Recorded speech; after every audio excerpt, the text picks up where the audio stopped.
cerdas keuangan dalam waktu 5 menit.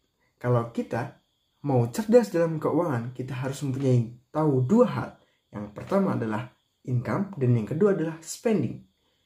Income dibagi menjadi 3, yaitu active income, passive income, dan capital gains atau portfolio income. Sayangnya masyarakat Indonesia kebanyakan itu hanya mengetahui satu saja, yaitu active income. Active income adalah ketika kita bekerja, kita baru mendapatkan penghasilan atau mendapatkan income. Kita berjualan, kita berdagang, baru mendapatkan income. Dan sayangnya lagi, masyarakat tidak menyadari bahwa mereka harus mempelajari dua hal lagi, yaitu passive income dan capital gains. Apa itu passive income? Passive income ketika kita tidur, kita mendapatkan uang. Ketika kita bersantai, kita mendapatkan penghasilan. Nah, passive income dibagi menjadi 3, yaitu yang pertama surat berharga. Surat berharga adalah hak kita akan royalti pada suatu perusahaan, yaitu seperti bunga dan sebagainya. Yang kedua adalah properti atau sewa. Seperti kita mempunyai properti, ya, mungkin rumah, mungkin bangunan, mungkin apartemen yang bisa kita sewakan untuk semua orang. Nah, mereka akan membayar uang sewa tersebut dan akan mendapatkan income ke kita.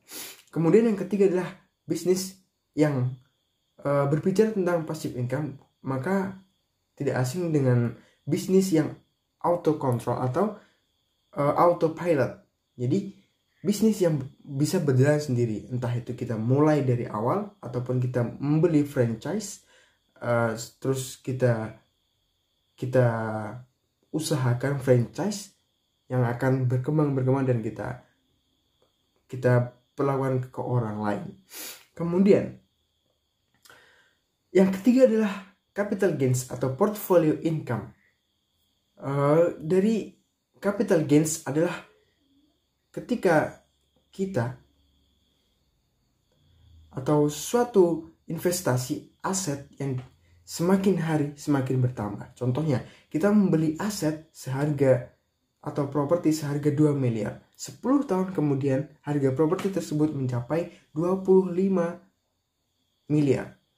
Jadi walaupun kita tidur selama 10 tahun itu, kita tidak bekerja, maka kita mendapatkan income sebanyak 23 triliun rupiah. Kemudian berbicara soal income sudah, mari kita berbicara tentang spending. Kebanyakan manusia itu tidak mempelajari tentang spending. Spending dibagi menjadi 4, yaitu spending produktif, konsumtif, dan spending kesannya produktif tetapi konsumtif, dan spending kesannya konsumtif tetapi produktif. Produktif, contohnya, produktif adalah semua yang menaikkan 3 income: active income, passive income, dan capital gains atau portfolio income. Kemudian konsumtif adalah ada 3 sifat konsumtif, yaitu langsung hilang.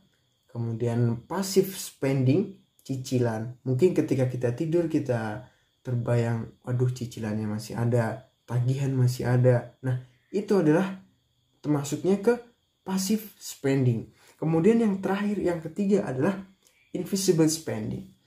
Jadi invisible spending adalah kita akan menjadi kaya tanpa Anda ketahui, tanpa kita ketahui. Contohnya, saya pernah bertanya kepada anak sekolah, ketika kamu dikasih 50 juta, apa yang akan kamu lakukan? Ada yang pertama, saya akan membeli komputer. Buat apa komputer itu? Buat main game. Waduh. Kemudian ada lagi, buat apa? Buat beli sepatu 24 juta, ya Allah. Itu udah kere mendadak, itu bisa langsung kere. Kemudian, jadi untuk menghindari hal-hal yang itu terjadi, harusnya kita belajar bagaimana punya active income, ditambah passive income, dan ditambah lagi capital gains. Nah, seperti hukum fisika, yaitu gaya adalah berbanding lurus dengan tekanan.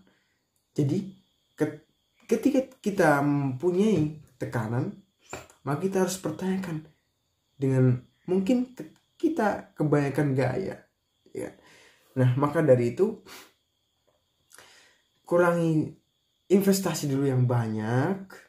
Kemudian ketika sudah investasimu atau penghasilanmu sudah cukup lebih dari gaya hidupmu, maka perbandingannya sudah pas antara investasimu dan penghasilanmu dan gaya hidupmu, maka itu tidak akan berbanding lurus dengan gaya hidup, maka hidupmu tidak akan ada tekanan.